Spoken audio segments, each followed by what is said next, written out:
وأشهد أن لا إله إلا الله وحده لا شريك له شهادة نفرد بها ربنا لا سواه ونرجو بها الفوز والجنة والنجاة يوم اللقاه. وأشهد أن محمدًا عبده ورسوله صلى الله عليه وعلى آله وصحبه وسلم صلاة لا يحصى عدها ولا يبلغ حدها.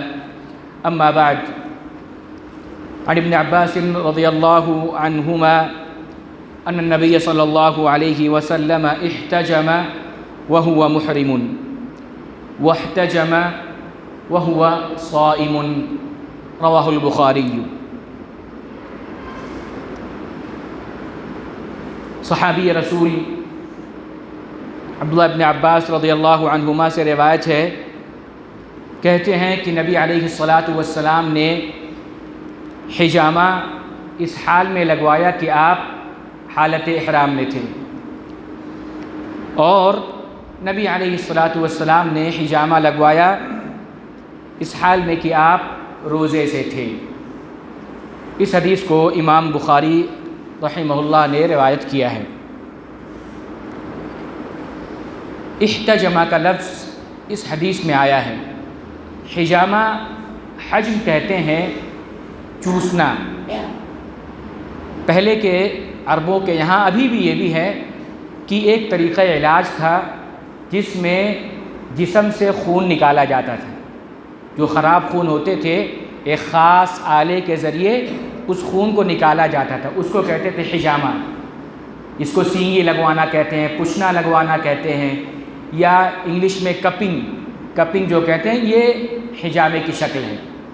تو احتجامہ یعنی اللہ کے نبی علیہ الصلاۃ والسلام نے حجامہ لگوایا. آپ حالت حرام میں تھے یا آپ روزے کی حالت میں بھی حجامہ لگوایا کرتے تھے.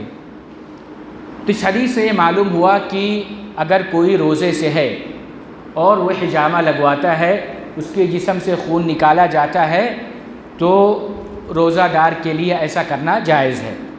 اور یہ چیز حجامہ لگوانا روزے کو خراب نہیں کرتا، فاسد نہیں کرتا ہے. اس حدیث سے یہ معلوم پڑتا ہے. اسی حدیث سے متعلق کچھ باتیں دیکھتے ہیں ہم. سب سے پہلی بات تو یہ کہ یہ حجامہ اگر کوئی لگواتا ہے تو اس کا حکم کیا ہے. اہل علم نے اس سلسلے میں اقوال پیش کی ہیں. سب سے پہلے بعض علماء نے کہا کہ اگر کوئی حجامہ لگواتا ہے تو یہ رخصت ہے، یعنی وہ لگوا سکتا ہے. دوسرے کچھ علماء یہ کہتے ہیں کہ حجامہ کوئی اگر لگواتا ہے تو یہ مکروہ ہے، یعنی کوئی پسندیدہ عمل نہیں ہے بلکہ یہ کراہت ہے. بعض علماء نے تو یہ بھی کہا کہ اگر کوئی حجامہ لگواتا ہے تو اس کا روزہ کیا ہو جائے گا؟ فاسد ہو جائے گا، خراب ہو جائے گا، اس کا روزہ باطل ہو جائے گا. ان لوگوں کے یہاں ایک حدیث اللہ کے نبی علیہ الصلاۃ والسلام سے وارد ہے کہ اللہ کے نبی علیہ الصلاۃ والسلام نے فرمایا افطر الحاجم والمحجوم، کہ جس نے حجامہ لگایا اور جس نے حجامہ لگوایا دونوں نے کیا کر لیا؟ افطاری کر لیا، یعنی اپنے روزے کو انہوں نے توڑ دیا. تو اس حدیث کے مطابق بعض علماء نے یہ کہا کہ اس کا روزہ فاسد ہو جائے گا. لیکن صحیح بات یہ ہے اور بہتر بات یہ لگتی ہے کہ حجامہ لگوانے سے روزہ نہیں ٹوٹتا. پھر اس حدیث کا کیا مطلب؟ اس حدیث کا یہ مطلب ہوگا کہ کوئی شخص اگر حجامہ لگاتا ہے تو ہو سکتا ہے اس کو کمزوری آ جائے، اور کمزوری آنے کے بعد ہو سکتا ہے وہ روزے کو کیا ہے؟ توڑ دے، یعنی اپنا روزے کو مکمل نہ کر پائے. اسی لیے اللہ کے نبی نے کہا کہ حجامہ لگانے والا اور لگوانے والا دونوں نے افطاری کر لیا یا اپنے روزے کو کیا ہے یہ توڑ دیا. یعنی زیادہ بہتر یہ ہے کہ یہ حجامہ یعنی غیر مفطر ہے، یعنی کہ روزے کو توڑتا نہیں ہے. لیکن اگر کسی کو یہ ڈر ہے کہ میں حجامہ لگواؤں گا اور میرا روزہ ٹوٹ جائے گا تو اس کو بہتر یہ کہ وہ رات میں اس کو لگوائے. دوسری چیز اسی حجامہ کے معنی میں یہ ہے کہ اگر کوئی بلڈ ٹیسٹ کے لیے اپنا خون دیتا ہے، بلڈ ٹیسٹ کے لیے خون ٹیسٹ کے لیے اپنا خون دیتا ہے، نکلواتا ہے، یا یہ کہ بلڈ ڈونیشن کرتا ہے روزے کی حالت میں، تو اس کا کیا حکم ہے؟ تو یہ خون نکالنا بھی کیا ہوگا؟ یہ جائز ہوگا. کوئی اگر روزے سے ہے، دن میں کوئی ضرورت پڑ گئی علاج کے لیے یا کسی اور چیز کے لیے خون نکالنا پڑا، تو اس کا روزہ فاسد نہیں ہوگا بلکہ یہ جائز ہوگا. لیکن اگر خون نکالنے سے اس کو لگتا ہے کہ کمزوری ہو سکتی ہے تو وہ بہتر یہ ہے کہ وہ رات میں نکلوائے. دوسری چیز خون چڑھانا. اگر کسی کو بلڈ چڑھا رہے ہیں، خون اس کے جسم میں داخل کر رہے ہیں، تو مریض کے جسم میں خون چڑھانا یہ اس کے روزے کو کیا کر دے گا؟ فاسد کر دے گا، اس کو افطاری کرنا ہوگا اور پھر اس دن کی اس کو قضا کرنی ہوگی۔ یعنی وہ روزہ اگر کسی کے جسم میں خون چڑھتا ہے تو اس کا روزہ کیا ہو جائے گا؟ یہ فاسد ہو جائے گا۔ چوتھی چیز کہ خون اگر ناک سے نکلتا ہے یا دانت سے نکلتا ہے یا مسوڑوں سے نکلتا ہے اور وہ حلق میں پہنچ جاتا ہے تو اس کو نگلنا واجب ہے، اس کو اندر نہیں کر سکتے بلکہ اس کو کیا ہوگا؟ نکالنا یہ واجب ہے۔ لیکن اگر بغیر اختیار کے ایسے ہی خون نکلا دانتوں سے مسوڑے سے اور آدمی وہ نگل لیا تو اگر جان بوجھ کر نگلا تو اس کا روزہ باطل ہو جائے گا، لیکن ایسے ہی اگر چلا گیا تو اس کا روزہ صحیح ہوگا، اس میں کوئی حرج کی بات نہیں ہے۔ اسی طریقے سے پانچویں چیز کہ روزے کی حالت میں اگر کوئی دانت نکلواتا ہے، اپنا دانت اگر کوئی نکلواتا ہے، گیا ڈینٹسٹ کے پاس، ڈاکٹر کے پاس، دانت نکالنے کی ضرورت پیش آ گئی تو یہ ایسا کرنا کیا ہے؟ یہ جائز ہے، لیکن یہ احتیاط کرنا چاہیے کہ کوئی بھی چیز دانت نکالنے کے دوران پانی ہے یا کوئی ایسی چیز اس کے حلق کے نیچے یا کوئی ایسی چیز اس کے منہ کے اندر یا حلق کے اندر نہ جانے پائے۔ اسی طریقے سے اور بہتر یہ ہے کہ یہ چیزیں کیا ہے؟ رات میں کی جائیں۔ اسی طریقے سے اگر کوئی انجیکشن لگواتا ہے سن کرنے کا، ڈاکٹر نے کہا کہ یہاں پر ہم کو کام کرنا ہے، سن کرنے کا انجیکشن لگواتا ہے، تو ایسا کرنا بھی کیا ہوگا؟ یہ جائز ہوگا اور اس کے روزے پر کوئی اثر نہیں پڑے گا۔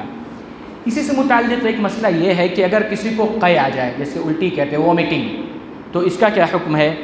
لیکن اگر وومٹنگ ہو گئی بغیر کسی اختیار کے، آدمی ایسے بیٹھا ہوا ہے اور اس کو اچانک قے آ گئی، تو ایسی صورت میں روزے دار پر کوئی حرج نہیں ہے۔